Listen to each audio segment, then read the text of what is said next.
जय श्री कृष्ण, राधे राधे। साथियों, इस वीडियो में जो है किस प्रकार से यशोदा माँ जो है कृष्ण जी जब मथुरा जा रहे थे तो किस प्रकार से उन्होंने कृष्ण के याद में जो है अपना भाव को दिखाया है। तो आप सब बने रहें। गोकुल के सारे गोपियाँ और सारे जो है ग्रामवासी सब किस प्रकार से उनका सम्मान आदर किए और किस तरह से उसके विरह की अग्नि में जो है वह जले हैं। तो आप सब देखते रहें। इस वीडियो में आप सबको नारायण दास जी के मुखारबिंद से अमृत वचन सुनने को मिलेंगे। धन्यवाद, शुक्रिया। यदि आप मुझे अपनी माँ के रूप में नहीं मानते हैं तो एक दाई के रूप में मान लेना, और दाई के रूप में नहीं मानते तो एक दासी सोच करके मान लेना।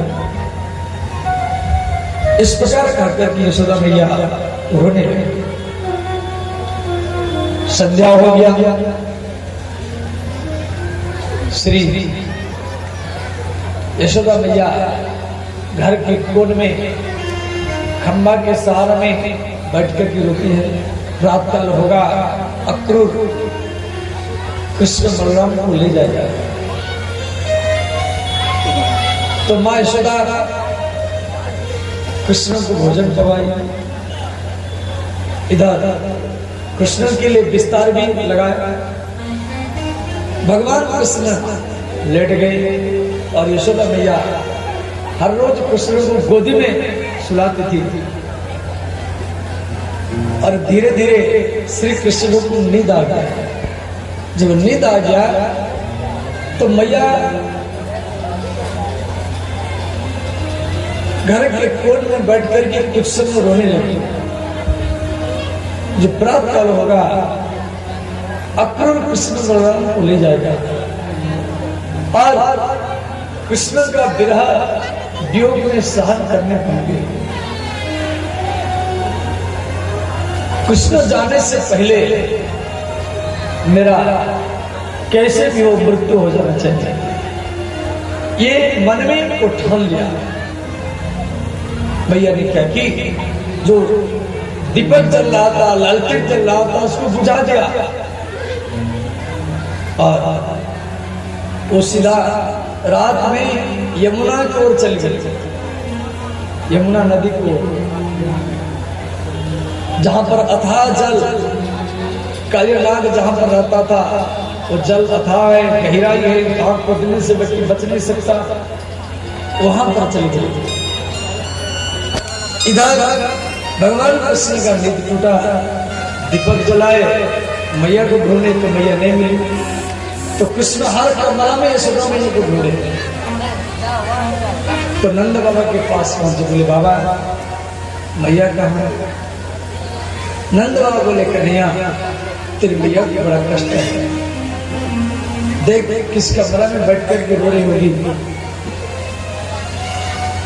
तो नंद बाबा और कृष्ण बलराम यशोदा मैया को रात में ढूंढ रहे हैं। नंद बाबा तो अनुभवी हैं, वो यशोदा के चरण कमल के चिन्हों को खोज कर रहे हैं। तो नंद बाबा कृष्ण को बोले कन्हैया ये तेरे मैया के चरण चिन्ह है, और मालूम पड़ता है तेरे मैया यशोदा इस रात में यमुना नदी को ओर चली गई। भगवान कृष्ण भागे भागे मैया यमुना की ओर चली गई है।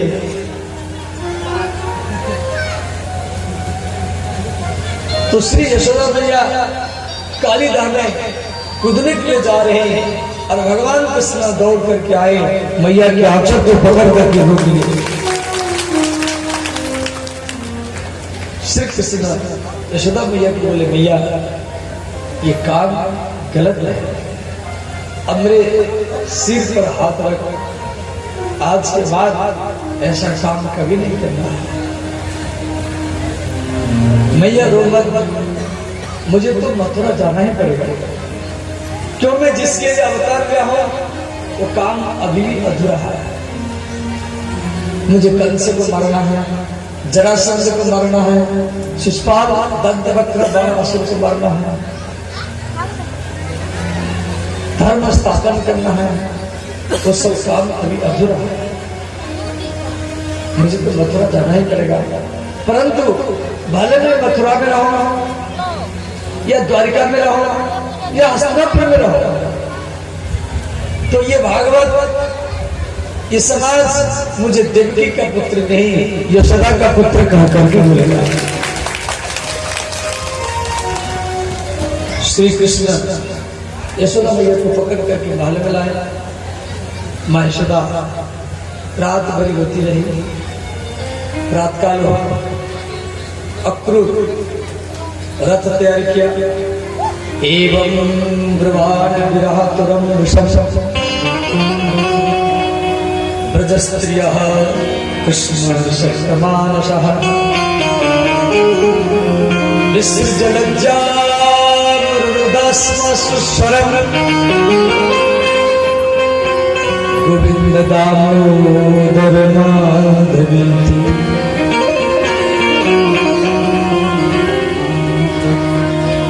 कृष्ण बलराम नित्य कर्म करके और भोजन खाए, माता पिता से विदा लेकर के वो रथ में जाके बैठ गए। इधर सारा ब्रजमंडल में जब बात फैल गया तो ब्रज की गोपी लज्जा शर्म को त्याग करके वो सब रथ के सामने आकर खड़े हो गए। कुछ गोपी रथ की पहिया में अपना मस्तक घुसा करके खड़ी है और कुछ गोपी रथ के सामने सो गए और कह रही, हे गोविंद, हे गोपाल, क्या आप हमको छोड़ करके मथुरा चले जाएंगे? हम आपके वियोग सहन कर नहीं पाएंगे। हे गोविंद, हे कृष्ण, यदि आप तो मथुरा जा रहे हैं तो ये रथ को हमारी छाती के ऊपर लेकर जाएंगे। भगवान कृष्ण रथ से उतर करके गोपियों को समझाया। बोले, गोपियों, मैं आ जाऊंगा, मैं कंस को मार करके आ जाऊंगा।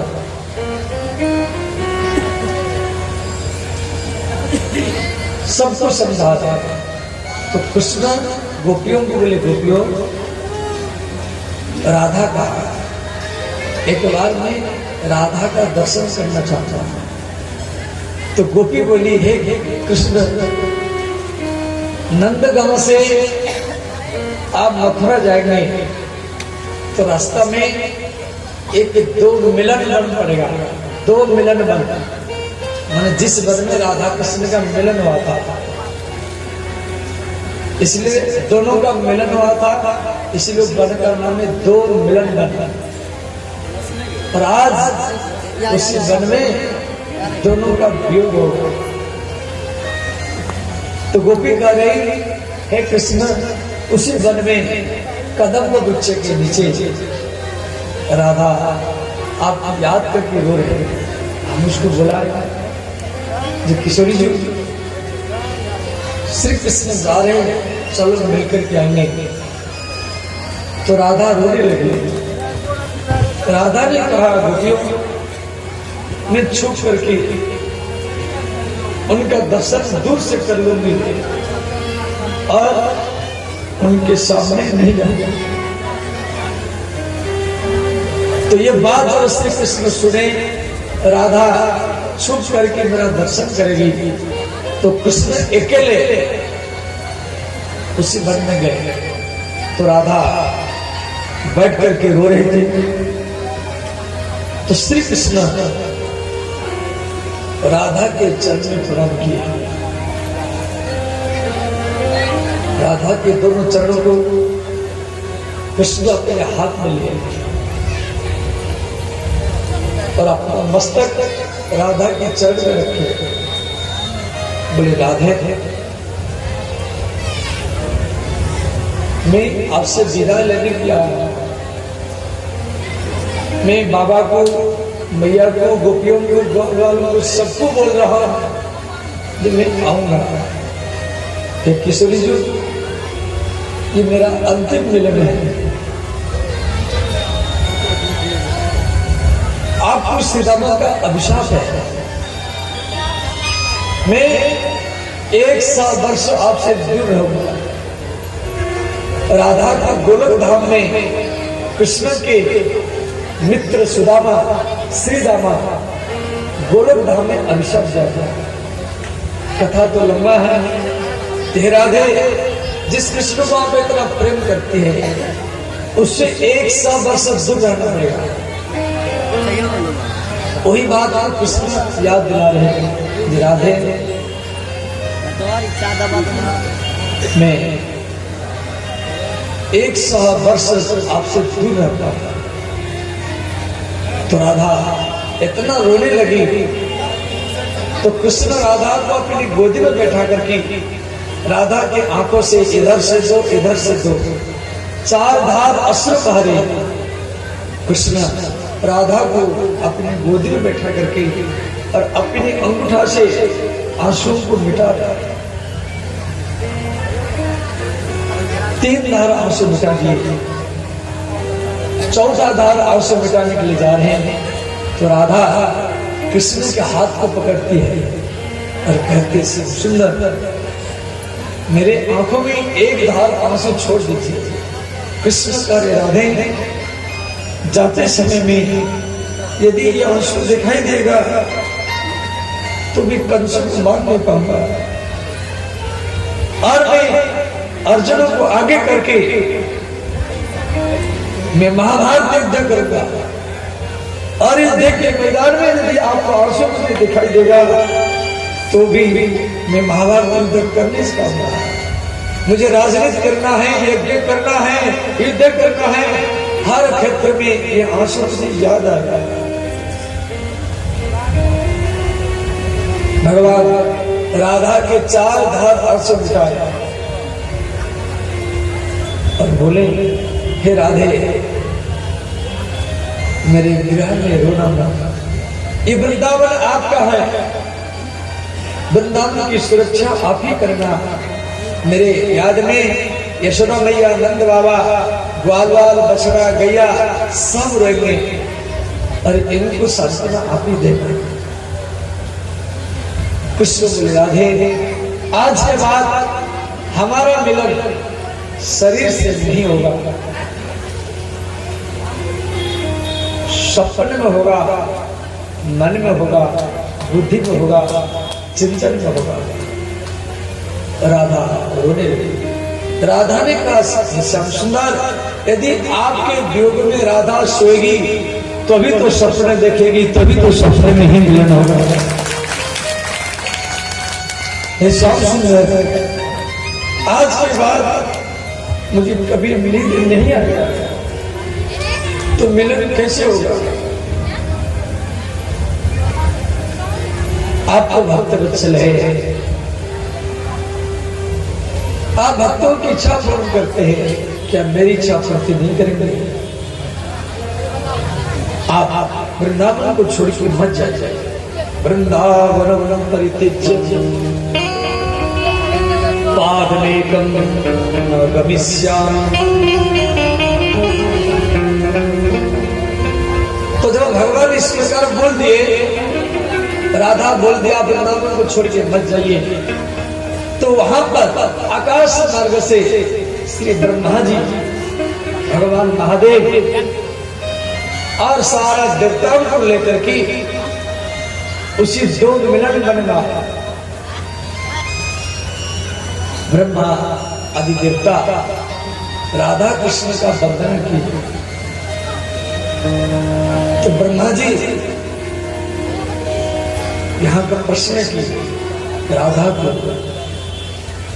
हे वृंदावन विहारिणी, हे कृष्ण जीवनी, हे कृष्ण प्रिया, हम सब देवता आपके इस समस्या का समाधान करने के लिए आए हैं। ब्रह्मा जी बोले,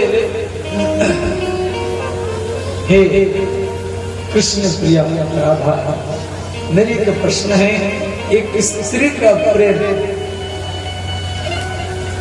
पति के ऊपर ज्यादा होता है या पुत्र के ऊपर ज्यादा होता है? तो राधा रानी बोली, ब्रह्मदेव, स्त्री का प्रेम दोनों के ऊपर समान होता है। तो ब्रह्मा जी बोले, हे देवी, ये सारा ब्रह्मांड आपका पुत्र है, यदि श्री कृष्ण मथुरा नहीं जाएंगे तो कंस का उद्धार कैसे होगा? शिशुपाल, दंतवक्र, जरासंध, दुर्योधन, इन सब का उद्धार कैसे होगा? तो ब्रह्मा जी के बात को सुन करके राधा रानी बोली, तथास्तु, आपकी इच्छा पूर्ण होगा। ब्रह्मादि देवता चले गए तो श्री कृष्ण राधा को बोले, राधे, आप तो देवताओं को वचन दिया है, अब मुझे विदाई दो, मुझे रोको मत। तो कृष्ण राधा से विदाई लेकर के जा रहे हैं। जिस प्रकार एक मछली को जल से निकाल दो, मछली तड़पती है और मर जाती है, उसी प्रकार राधा खड़ी अवस्था में गिर गई, तड़पती रही। कृष्ण दौड़ करके आए, राधा को गोदी में उठा लिया, बोले, राधे, मैं नहीं गया, राधा कृष्ण स्वरूपमयी, कृष्ण राधा स्वरूपिणम, राधा ही कृष्ण है, कृष्ण ही राधा। कृष्ण राधा को गोदी में लेकर के बोले, राधे, मैं थोड़ा सा दूर गया और आपने वियोग सहन कर नहीं पाई, तो जब मैं मथुरा चले जाऊंगा तो आप कैसे रहते? राधा रानी का सब सुंदर, क्या आपको विश्वास है आप मथुरा जाने के बाद क्या राधा जीवित रहेगी? कृष्ण इस बात को सुनकर के फुट फुट होकर के रोने लगे। श्री कृष्ण बोले, राधे, आपको इसी पृथ्वी पर रहना पड़ेगा। मैं जब गोलोक धाम से वृंदावन में अवतार लिया तो मैं जाग करके आपको गोलोक धाम से वृंदावन पर आपको लाया था, सिर्फ अपने मन को लगाने के लिए। हे किशोरी जी, ये जो आपका शरीर है, ये आपका जो देह है, ये आपका नहीं है।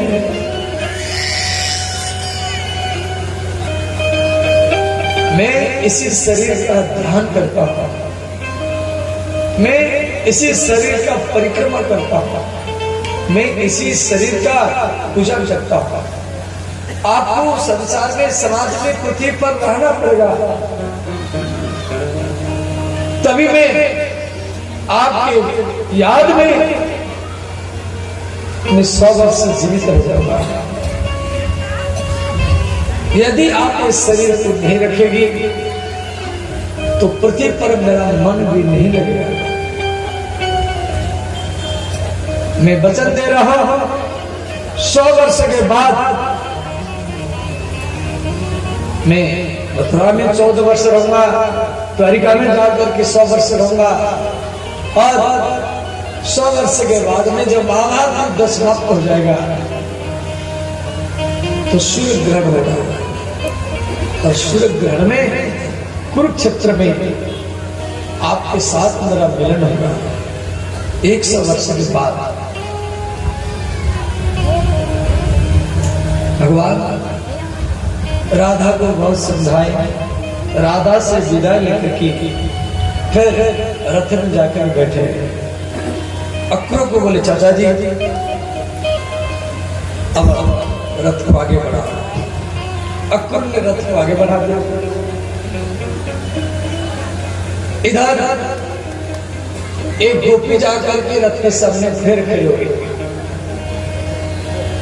गोपी बोली, हे कृष्णा, एक बार तो पीछे की ओर देखो। कृष्ण रथ में बैठ करके जब पीछे की ओर देखे तो मां यशोदा दरवाजे में खड़ी होकर रो रही। मैं यशोदा पछाड़ खा कर गिर गिरी। कृष्ण बलराम जी को बोले, भैया मेरी मैया यशोदा पछाड़ खा कर गिर गई है। श्री कृष्ण रथ से कूद गए और दौड़ करके यशोदा मैया के पास आया। मैया को पकड़कर उठाया।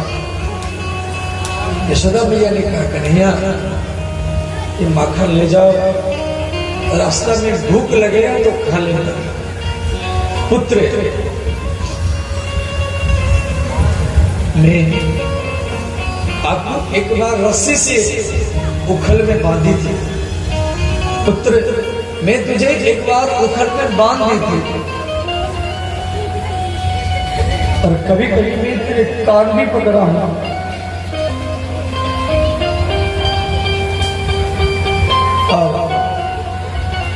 तेरे पेट में वो रस्सी का चिन्ह है। यदि देख के पूछेगी तो मेरे उसे क्षमा मांगना। पुत्र अब तुम ये बूढ़ी हो चुके हो, यदि मैं जीवित रहूंगी तो आपका दर्शन कर लूंगी। नंद बाबा भी रोते रहे, कृष्ण हे मेरे दो माताओं, मैं जिसके लिए अवतार लिया हूं वो काम अभी अधूरा है। अब मुझे आप विदाई दे। तो गो माता मान लो इस प्रकार कह रही हैं, गोविंद गोपाल यदि आप मथुरा जाएंगे हम भी आपके साथ में जाएंगे। कंस को मारने के बाद में आप मथुरा की राजमहल में रहना और हम तो गैया हैं, हम तो पशु हैं। हमारे लिए कोई महल का भी जरूरत नहीं है और हमारे लिए रोटी सब्जी चावल गद्दा बिस्तर ये भी जरूरत नहीं है। हम मथुरा के गोचर भूमि में वन में घास चरते हुए यमुना का जल पीते हुए और आपका दर्शन करते हुए हम मथुरा में जिंदगी बिता देंगे। यदि आप हमको वृंदावन में छोड़ के चले जाएंगे तो आपके वियोग में हम तड़प तड़प करके मर जाएंगे। गो माताओं की इस प्रकार स्थिति को देख करके श्री कृष्ण बलराम गो माताओं को बार बार प्रणाम कर रहे हैं। हे गो माता मुझे आशीर्वाद दो, जब मैं जिस कर्म के लिए पृथ्वी पर आया हूं वो मैं जल्दी कर सकूं। आगे बढ़ रहा है।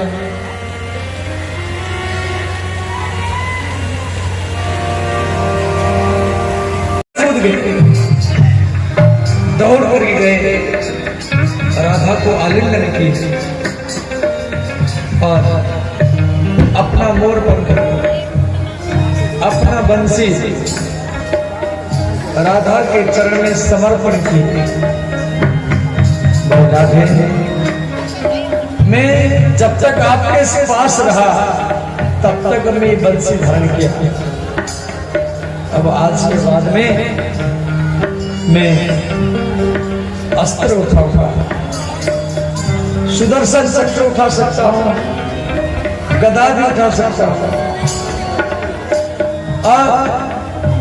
आज के बाद में मैं बंसी नहीं बजाऊंगा।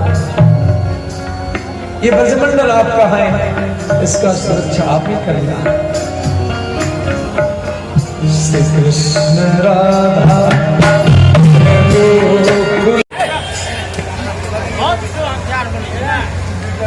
और ब्रज में कीट पतंग पशु पक्षी गैया बछड़ा गोपी ग्वालवाल कृष्ण की याद में रहते हैं। आज भी वृंदावन कृष्ण की याद में रोता है। वृंदावन में सब अच्छा है, वृंदावन का बोली चाली, वृंदावन का खान पान, वृंदावन में ना आपको कोई अंडा माछ मछली का दुकान मिलेगा और ना कोई मदिरा का दुकान मिलेगा, ना वृंदावन में कोई फिल्म हॉल है। वृंदावन का रहने खान पान सब अच्छा है, परंतु वृंदावन का एक ही चीज अच्छा नहीं है। क्या? वृंदावन का जल। वृंदावन का जल वो अच्छा नहीं है। आप वृंदावन में, नंदगांव में, गोवर्धन में कहां भी मिट्टी खोदाई करो, आपको खारा जल मिलेगा। सारा ब्रजमंडल में खारा खारा जल मिलेगा, सिर्फ यमुना के किनारे को छोड़ करके। तो ब्रज का जल खारा क्यों है? भागवत का कहना है कृष्ण की याद में ब्रज की गोपी, ग्वालवाल, गैया, बछड़ा, मयूर, हंस, हंसिनी, हिरण, कीट पतंग, पशु पक्षी, लता वृक्ष, बेल, ये कृष्ण की याद में इतना रोए तो इनके आंसू से ब्रजमंडल डूब गया। जहां भी खुदाई करो वो खारा जल ही मिलता।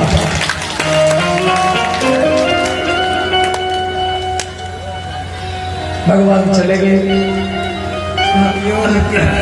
परंतु यशोदा मैया का मन नहीं माना। यशोदा मैया नंद बाबा को बोली है, नाथ अक्रूर कृष्ण बलराम को ले गया, परंतु कंसा इनको तो मारने के लिए बोला है। अब आप इनको बचाने के लिए जाओ। बार बार यशोदा मैया जब नंद बाबा को बोली, अब पीछे से कुछ व्यक्ति को लेके जाओ कृष्ण बलराम को बचाने के लिए। तो नंद बाबा क्या किए, कुछ ग्वाल वालों को लेकर के पीछे से गए। तो रास्ता में यमुना नदी पड़ा,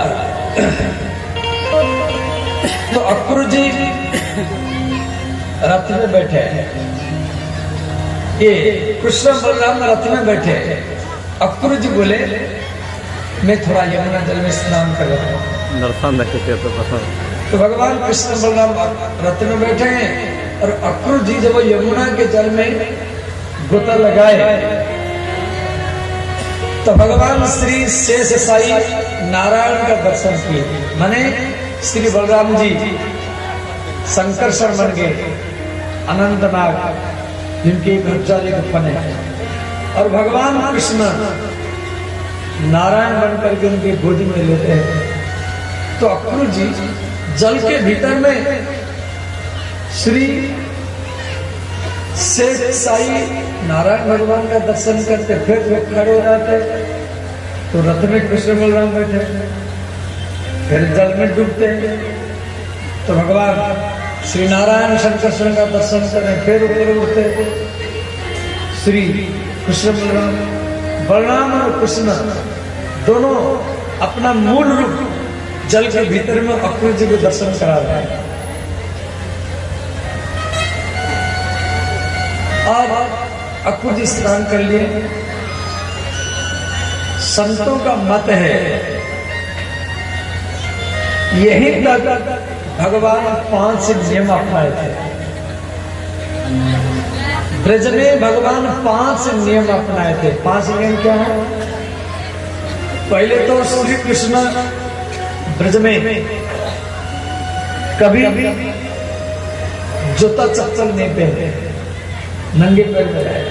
मथुरा का कृष्ण, ये महाभारत का कृष्ण और ब्रज का कृष्ण, वृंदावन का कृष्ण, दोनों में थोड़ा सा अंतर है। वृंदावन का जो कृष्ण है वो यशोदा नंदन है, और महाभारत का कृष्ण जो है वो देवकी नंदन है। तो एक वृंदावन का जो कृष्ण है उसकी चरण में जूता चप्पल नहीं है, महाभारत में जो कृष्ण है उसके चरण में जूता चप्पल है। वृंदावन के जो कृष्ण है उनकी छाती में कोई कवच नहीं है। महाभारत के जो कृष्ण है उनके छाती में कवच है। वृंदावन में भगवान कोई भी अस्त्र नहीं उठाया। पुतना के दूध पीकर के मारे, शकटासुर को लात से मारे, तृणावर्त के गला दबा के मारे, मैंने जो भी राक्षसों को मारे हैं हाथ से और लात से मारे हैं। भगवान वृंदावन के बाहर में जाकर के अस्त्र उठाया। ये दूसरा नियम था। तीसरा नियम, भगवान कृष्ण वृंदावन में कभी भी बाल नहीं कटवाए और कोई विद्यालय में भी नहीं गए। उनका पढ़ाई लिखाई वृंदावन में नहीं हुआ। चौथा नियम, श्री कृष्ण ब्रज में वृंदावन में सिला हुआ वस्त्र नहीं पहने। वो खुला वस्त्र, एक नीचे पहनते थे एक ऊपर पहनते थे। जैसे कोई ग्रामीण कहता, कोई ग्वारिया कहता, ऐसे कहते थे। कोई वस्त्र के साथ कपड़ा खरीद करके कांट साट बनाते, बगलबंदी बनाते हैं, ऐसे किसी नहीं बनाते। पांचवा जी में था ब्रजवासी। ब्रजवासी मैंने वृंदावनवासी कभी भी कृष्ण को भगवान नहीं माना। यशोदा मैया कभी कृष्ण को भगवान नहीं मानता है। वो मेरा लाला है। और ब्रजवासी कृष्ण को अपना माने, ये हमारा है। जैसे आप लोग भगवान का पूजा करते हैं, परंतु भगवान का पूजा तो आप करते हैं परंतु मांगते हैं, भगवान से आप मांगते हैं जब मेरे बेटा को नौकरी दे दो या मेरा बेटी का शादी करा दो, तो पूजा तो करते हैं भगवान को, परंतु भगवान को आप अपना नहीं मानते हैं। आप बेटा बेटी को अपना मानते हैं। तभी तो बेटा के लिए मांगा, तभी तो आप भगवान से बेटा के लिए मांगा। परंतु वृंदावन वासी ऐसा कभी नहीं करता। वो कभी कृष्ण से अपनी बेटा बेटी के लिए कुछ अभी भी नहीं मांगता।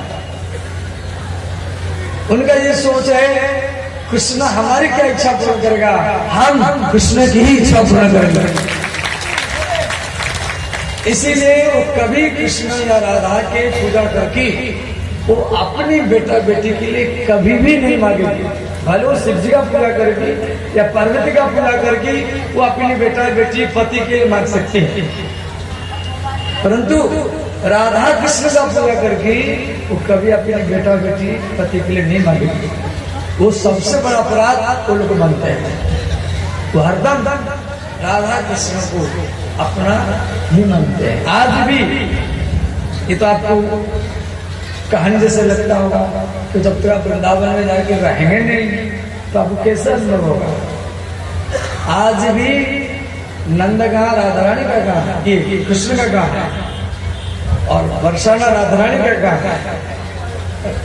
बरसाना का कोई भी कन्या आज भी नंदगान के किसी भी लड़का से शादी नहीं कर सकती,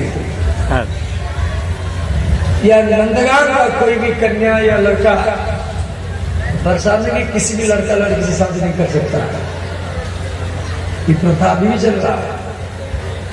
तो हम उसके बीच में तो 10-12 साल रहे। तो ये 5 नियम था भगवान कृष्ण का। इधर अक्रूर कृष्ण बलराम रथ में जा रहे हैं, तो पीछे से नंद बाबा और ग्वालवाल आ गए। तो ग्वालवाल कृष्ण को बोले, कन्हैया तू तो ब्रजमंडल छोड़ के चला आया और हमारा मन नहीं लगा और हम पीछे पीछे चले आए। सब तो हो रहे हैं, कंस तुझे बुलाया है मारने के लिए और हम तुझे बचाने के लिए आए, और हम देखेंगे कैसे कंस तुझे मारेगा। ये उनका अपना भाव है। जैसे कोई आपका बेटा कुछ हो गया तो आप चले जाते हैं, इसलिए ब्रजवासी कृष्ण को अपना मानते हैं, तो बचाने के लिए सब पीछे से चले आ रहे हैं। तो कंस धन्य है, कंस के पास में एक धनुष था और ये धनुष